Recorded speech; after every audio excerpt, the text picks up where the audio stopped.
প্ৰাণৰ শিল্পী জুবিন গাৰ্গৰ বৰ্তমান ন্যায় প্ৰক্ৰিয়াক লৈ পেলাই বিভিন্ন প্ৰশ্ন উত্থাপন হৈছে বিভিন্ন ধৰণৰ বৰ্তমান যি দেখিবলৈ পোৱা গৈছে যে শেহতীয়াভাৱে বহু বিতৰ্কৰ সৃষ্টি হৈছে কিন্তু তেওঁৰ যিসমূহ একালৰ যি সহযোগী আছিলে তাৰ ভিতৰত আমি যদি চাওঁ নগাঁৱৰ শিল্পী বিশিষ্ট শিল্পী কৃষ্ণমণি নাথ ডাঙৰীয়া আমাৰ লগত আছে কৃষ্ণমণি নাথ ডাঙৰীয়াই যি সময়ত অসমীয়া মানুহে অসমীয়া যুৱ প্ৰজন্মই বিহু কিছু শুনিবলৈ বাদ দিছিলে সেই সময়ত কিন্তু জুবিন দাই বিহুক যথেষ্ট এক নতুন ৰূপ দিছিলে আৰু সেই সময়ত কিন্তু কৃষ্ণমণি নাথ তেখেতে যেতিয়া তেওঁৰ যুৱ অৱস্থাত আছিলে তেতিয়া তেওঁ যথেষ্ট সংখ্যক বিহু গীত গাইছিলে জুবিন দাৰ সৈতে বহু স্মৃতি আছে আমি তেওঁ আজিও শিৱসাগৰত জুবিনদাৰ এটা অনুষ্ঠানতে তেওঁ গৈ আছে শ্ৰদ্ধাঞ্জলি অনুষ্ঠানতে দাদা মই আপোনালোকক চেষ্টা কৰিম বহু বিহু আপোনালোকে কৰিলে সেই সময়ত মানুহে কিন্তু বিহু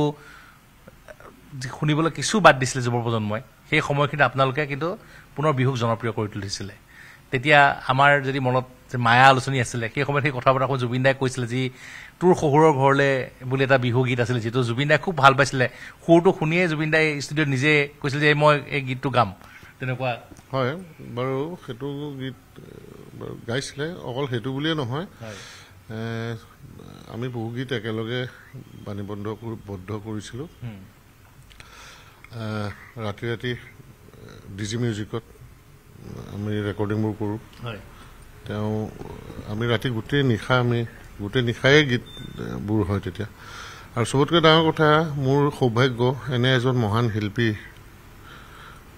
গোটেই বিশ্বই যাৰ চৰ্চা কৰি আছে আজি কাষতে আছিলোঁ একেলগে কাম কৰিছিলোঁ তেতিয়া ভাবিছিলোঁ তেওঁ খুব মহান ভাল শিল্পী বুলি ভাবিছিলোঁ তেতিয়াই শ্ৰদ্ধা আছিলে কিন্তু এতিয়া তাতকৈ বহুত বেছি ভাবিছোঁ যে যিমান ভাবিছিলোঁ সেয়া বহুত কম আছিলে এতিয়া মানে ৰাইজৰ যি অকুণ্ঠ মৰম চেনেহ দেখিছোঁ তাৰ উপৰিও তেওঁক আমি প্ৰত্যেকটো গানটো আমি শুনা নাছিলোঁ একেলগে থাকে জানো যে মুম্বাইত গান গাব যায় আমুকত গান গাব যায় চাউথ ইণ্ডিয়াত যায় ৱেষ্ট বেংগলত যায় ক'ৰবাত যায় কিন্তু তেওঁ কিমান কাম কৰিছিল প্ৰতিটো সুৰ যেতিয়া এতিয়া ছ'চিয়েল মিডিয়াত ইটো আহে সিটো আহে ভাবি আচৰিত হৈ যাওঁ এনেকুৱা এটা মনোমোহা আগতেই জানিছিলোঁ আগতেই আমি ভাবোঁ যে কাষত থাকিলেও সহশিল্পী হ'লেও তেওঁক শ্ৰদ্ধা তেতিয়াই কৰোঁ ভিতৰি শ্ৰদ্ধা এটা থাকেই বন্ধু হ'লেও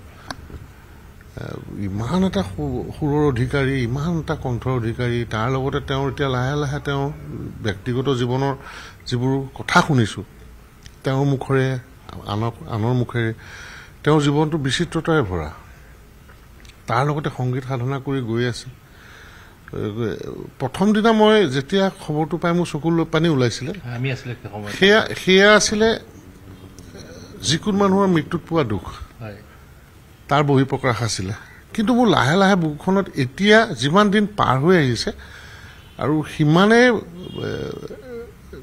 মনটো বহুত মানে দুখিত হৈ আহি আছে মনটো বহুত বেয়া হৈ আছে মানে তাৰ মুখখন দেখিলে এতিয়া সেইদিনা হয় মোৰ বন্ধু এটা ঢুকাই গৈছে সেই সময়ত আনৰ বহুত বন্ধু আছে তেওঁ তাৰ মাজত ময়ো এজন তেওঁতো সকলো সময়বোৰ পোৱা নাই কিন্তু যিখিনি পাইছিলোঁ সেইখিনি সময়তে মৰম চেনেহ আপোনাৰ ঘৰখনৰ লগত যথেষ্ট সম্পৰ্ক বহুত আহে আগতে দুইজনক আমি দেখিছোঁ বুলেট বাইক চলোৱা একেলগে সেইবিলাকতো আছিলে আৰু ঘৰত আহে ভাত খায় থাকে এইবিলাক আছিলে সেয়াই আৰু কিন্তু পিছলৈ লাহে লাহে কৰি গ'ল কিন্তু সেই সময়ৰ দুখটো এজন বন্ধু বিয়োগ হোৱা আপোনাৰ মোৰ যেনেকৈ যিকোনো মৃত্যুতে আমাক কষ্ট দিয়ে ন সেই কষ্টটো পাইছিলোঁ এজন বন্ধু হেৰাই গ'ল মোক সেই সময়ত সি কি কথা কৈছিল সেইবিলাক মনত পৰে কিন্তু এতিয়াৰ দুখটো কিন্তু আৰু বেলেগ হৈ গ'ল মই জনা জুবিন গাৰ্গতকৈ আন এজন জুবিন গাৰ্গক এতিয়া আৱিষ্কাৰ কৰি গৈ আছোঁ এনেকুৱা যেন কোনো মানুহ নাই যে গোটেই জুবিন গাৰ্গজনক একেবাৰতে চিনি পাইছিলে কোনোবাই আংশিকভাৱে কোনোবাই অলপ বেছিকৈ কোনোবাই কমকৈ তাৰ মাজত ময়ো এজন আছিলোঁ মই ভবাতকৈ বহু গুণেই বেলেগ আছিলে কিন্তু মই তেতিয়াও শ্ৰদ্ধা কৰিছিলোঁ জানিছিলোঁ এজন মহান শিল্পী তেওঁ কণ্ঠত যিকোনো এটা শব্দ নিগৰিলেই কি ভাৱ প্ৰকাশ পায় সেইটো আৰু অসমৰ সকলোৱে ৰাইজে জানেই তাৰ মাজত ময়ো এজন কিন্তু গুণমুগ্ধ সেই সময়ৰ পৰাই সেয়াই আৰু তেনেকুৱা এজন শিল্পী আপোনাৰ বন্ধুও আছিলে, আপুনি কৈছে যে আংশিকভাৱেহে চিনি পালো। যিগৰাকী শিল্পী কেৱল মাত্ৰ শিল্পীয়ে নহয়, অতি মানৱ বিৰোধী এগৰাকী ব্যক্তি আছিলে। আপোনাৰ সৈতেতো বহু ভাল এটা দিন গৈছে, একেলগে আপোনালোকে নগাঁও টাউনত বাইক চলাই ঘূৰি ফুৰে, এটা সময়ত ৰেকৰ্ডিং কৰি টোপনি ক্ষতি কৰি একেলগে। সৌভাগ্যৰ কথা কি, কথাটো জানো মই কোৱাটো কিমান দূৰ শুদ্ধ বা অশুদ্ধ মই নাজানো, কিন্তু যত দূৰ সম্ভৱ বুলি কৈছো, তেওঁ 40,000 গান গালে, তাৰ ভিতৰত ডুৱেট চং বহুত ফিমেল ছিংগাৰৰ লগত গাইছে চাগে, কিন্তু গোটেই ভাৰতত, অসমত, পৃথিৱীত তেওঁ যাৰ লগতে গান নাগাওক, মেল চং কৃষ্ণমণি নাথৰ লগতে বেছি আছে। মোৰ হিচাপত 20-22টামান আমাৰ ডুৱেট চং আছে, মেল ডুৱেট। আমি জোন জ্বলে কপালত চিনেমাখনতো সিয়ে মই আৰু তৰালীয়ে গাইছিলোঁ। তাৰপিছত তাৰ ইফালে মোৰ মইনা চৰাই মইনা মেতৰ এলবামৰ ডুৱেট চংবোৰ, জানমণিৰ ডুৱেট চংবোৰ, তাৰপাছত বগীতৰা আদি এলবামবোৰৰ, এইবিলাক ক'বলগীয়া কথা নহয়, কিন্তু মোৰ গৌৰৱবোধ এটা আহিবই নহয় যে এনে এজন শিল্পী, তেওঁৰ লগত যে মই ইমানখিনি সংগত কৰিছিলোঁ আৰু মেল ডুৱেট বেছিকৈ গাইছোঁ বুলিয়ে মই অনুভৱ কৰিছোঁ। কি ঠিক তাতকৈ বেছি কোনোবা থাকিব পাৰে নাজানো, কিন্তু সেইটো একদম বিৰাট গৌৰৱ, এটা ডাঙৰ মানে কথা এটা মোৰ কাৰণে হ'ল আৰু মই এই বুলি ভাবোঁ। আৰু তেওঁ আচলতে এইটো মৃত্যু নহয়, সেইটো কায়িকভাৱে নাইকিয়া এটাহে কথাহে, কিন্তু তেওঁ কোনোদিন শেষ নোহোৱা কথা এটা, অনন্তকাললৈ বৈ থাকিব জুবিনৰ কণ্ঠ, সদায় থাকিব। আৰু এই ক্ষেত্ৰত মই ভাবোঁ জুবিন আৰু যদি তাৰতো বয়সটোতো হৈছিলহে, আৰু তেওঁৰ হাতত কমচে কম কাম কৰিবলৈ 20-30 বছৰ আছিলে, কি হ'লহেঁতেন ভাবকচোন বাৰু কথাবোৰ, আচৰিত হৈ যাওঁ। এনেকুৱা এজন ব্যক্তিৰ যি মৃত্যুক লৈ পেলাই বৰ্তমান বিতৰ্ক হৈছে, এনেকুৱা এজন ব্যক্তিৰ বৰ্তমান এতিয়া বিচাৰ প্ৰক্ৰিয়া চলি আছে, তাৰ মাজত ৰাজনীতিক কৰ্ণৰ কথা আহিছে। গৰিমা শইকীয়াগৰাকীয়েও কৈছে যে ন্যায় লাগে। তেওঁৰ ভগ্নী পামী বৰঠাকুৰেও আৱেগিক পোষ্ট দিছে সামাজিক মাধ্যমত। আপুনি এগৰাকী সহশিল্পী হিচাপে, এগৰাকী বন্ধু হিচাপে এই সময়ত আপুনি কি বিচাৰে, কি ক'ব? ন্যায় নিশ্চয় লাগে, গাফিলতি হৈছে। আৰু যি শুনা গৈছে এতিয়া লাহে লাহে যে তেওঁক হত্যা কৰা হৈছে নেকি, এই প্ৰশ্নবোৰৰ ন্যায় অসমে বিচাৰিছে আৰু বিচাৰিবই। তাৰ মাজত আপুনি ময়ো এজন। আৰু এটা কথা, আমি যদিও আমি শিল্পী হয়, আমি বা তেওঁৰ বন্ধু হয়, কিছুমান আইনী প্ৰক্ৰিয়াৰ বিষয়ে আমি বহুখিনি কথা আমি মাত মাতিব মই বিশেষকৈ নোৱাৰোঁ বুলি ভাবোঁ। কিয়নো বৰ্তমান কামবোৰ আগবাঢ়ি গৈ আছে, দুই এদিন কিন্তু আমি ধৈৰ্যও ধৰিব লাগিব। আৰু এটা কথা কওঁ, আমাৰ মাজত বেলেগ বেলেগ বিষয় কিছুমান ছটিয়াই দি আমাৰ যিটো মূল উদ্দেশ্য, আমাৰ গোটেই মানুহখিনিয়ে ন্যায় প্ৰক্ৰিয়াটোৰ ওপৰত বিশ্বাস কৰি যিটো ন্যায় বিচাৰিছে, এই প্ৰক্ৰিয়াটোক যাতে বেলেগ বেলেগ বিভ্ৰান্তিমূলক কিছুমান কথাই বা ইছ্যু কিছুমান উলিয়াই লৈ আমাক যাতে ভাগ কৰি আমাৰ মাজত সেই ঐক্যতাটো শেষ কৰি নিদিয়ে, সেই বিষয়টো কিন্তু অলপ চকু দিবলগীয়া। মই খুলি কিছুমান কথা ক'বলৈ অকণ দিগদাৰ পাওঁ, তথাপিও মই এটা কথা কৈছোঁ,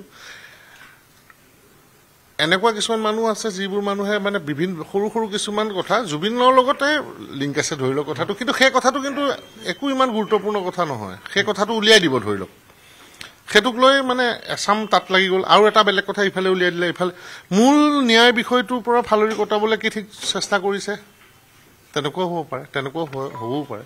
সেইকাৰণে আমি ৰাইজৰ এটাই কথা হোৱাটো উচিত, ৰাইজে একত্ৰিত হৈ থাকিব লাগে আৰু এই ন্যায় ব্যৱস্থাটোক চকু দি থাকক, কি ৰিজাল্ট ওলাই চাওক। যদি আমি ৰাইজৰ মনৰ পচন্দৰ নহয়, তাতে ৰাইজে নিশ্চয় চিঞৰ মাৰি উঠিব, জাঙুৰ খাই উঠিব, তাৰ মাজত তুমি ময়ো থাকিম। হয় বাৰু, মই বেছি দীঘলীয়া নহয়। নিশ্চয় এয়া আমাৰ লগত যথেষ্টখিনি সময় দিয়াৰ বাবে ধন্যবাদ জনাইছোঁ। তেওঁ শিৱসাগৰলৈ গৈছে, তাত জুবিনদাৰ ভাগৱত পাঠ কৰিব।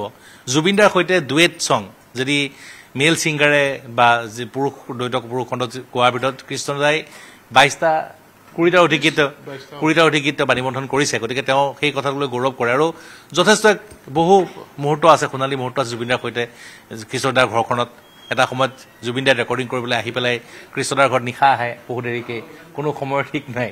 আৰু তেওঁলোকে তেওঁ আজি মই যদি দাবী কৰি থাকোঁ কৃষ্ণমণি নাথৰ বন্ধু জুবিন গাৰ্গ, সেই কথাটো মোৰ কাৰণে গৌৰৱবোধৰ কথা, গৌৰৱ কৰাৰ কথা। কিন্তু এই কথাটো এটা কথা মই এতিয়া বুজি পালোঁ, জুবিনৰ অন্তৰখনৰ লগত সম্পৃক্ত হৈ বহু মানুহ আছিলে, অকল কৃষ্ণমণি নাথ বা কোনোবা এজনেই নহয়, বহু মানুহক তেওঁ মানে অন্তৰস্থান পাইছিলে, তেওঁ সেইমতে মৰম চেনেহ কৰিছিলে।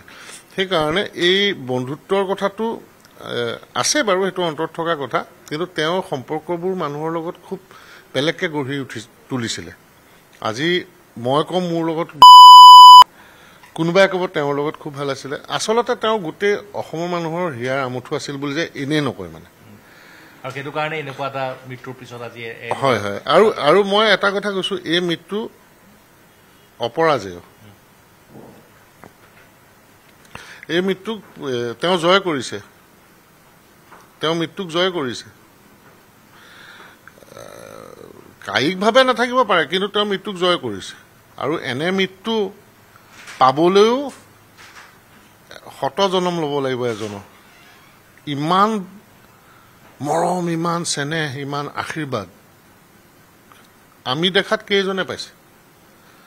তাৰ মাজত যে এজন জুবিন গাৰ্গ, তেওঁ কম পুণ্য আত্মা আছিল নে? কাষতে থাকোঁতে ধৰিব নোৱাৰিলোঁ, পাৰিছিলোঁ, কিন্তু আজি কালিও দেখিছোঁ নিউয়ৰ্কত গাই আছে, কোনোবা এটা চেনেলত প্ৰথমবাৰৰ বাবে আছামিজ ছং প্লে কৰিছে জুবিনৰ, কৰাচীত বাজিছে জুবিনৰ গান, বিভিন্ন বিশ্ব প্ৰান্তত জুবিনৰ গান বাজি আছে। তেলেগু ভাষাত মায়াবিনী গাইছে, তামিল ভাষাত মায়াবিনী গাইছে, হিন্দী ভাষাত গাইছে, ইংৰাজী ভাষাত গাইছে, বেংগলী ভাষাত গাইছে। কেনেকুৱা ধৰণৰ এটা ভগৱানৰ মানে তেওঁৰ প্ৰতি এটা কি ক'ম আৰু, তেওঁৰ প্ৰতি যিটো মৰম, ভগৱানৰ অংশ হিচাপে অহা নিচিনাই হৈছে, প্ৰদত্ত ভগৱানৰ এটা আশীৰ্বাদ আছে। এনেকুৱা আশীৰ্বাদ পাবলৈ, এনেকুৱা মৃত্যু পাবলৈ ভাগ্য লাগিব বুলি ক'বলৈও ভাগ্য লাগিব। ঠিক আছে দিয়ক, যথেষ্ট ব্যস্ত আছে, কিন্তু জুবিনদাৰ ন্যায় প্ৰক্ৰিয়া চলি আছে, সেই ন্যায় প্ৰক্ৰিয়াক বিঘ্নিত কৰাৰ একাংশই চেষ্টা কৰিছে বিভিন্ন কথা উলিয়াই। কৃষ্ণদাৰ মতে জুবিনদাৰ যিটো ন্যায় প্ৰক্ৰিয়া বৰ্তমান আগবাঢ়ি আছে, ৰাইজে অলপ কিছু ধৈৰ্য ধৰিব লাগিব, আৰু লগতে এই ন্যায় প্ৰক্ৰিয়াক যাতে বিঘ্নিত কৰিব নোৱাৰে বিভিন্ন ধৰণৰ কথা বতৰা উলিয়াই তাৰ প্ৰতিও কিন্তু সকলোৱে চকু দিব লাগিব, সেয়া এইগৰাকী শিল্পীয়ে আহ্বান জনাইছে। আপুনি বিচৰা বাতৰি পাব কেৱল নিউজ 18 এপত। নিউজ 18 এপ ডাউনলোড কৰিবলৈ স্কেন কৰক এই QR কোড। গুগল প্লে ষ্টৰতো পাব এই নিউজ 18 এপ।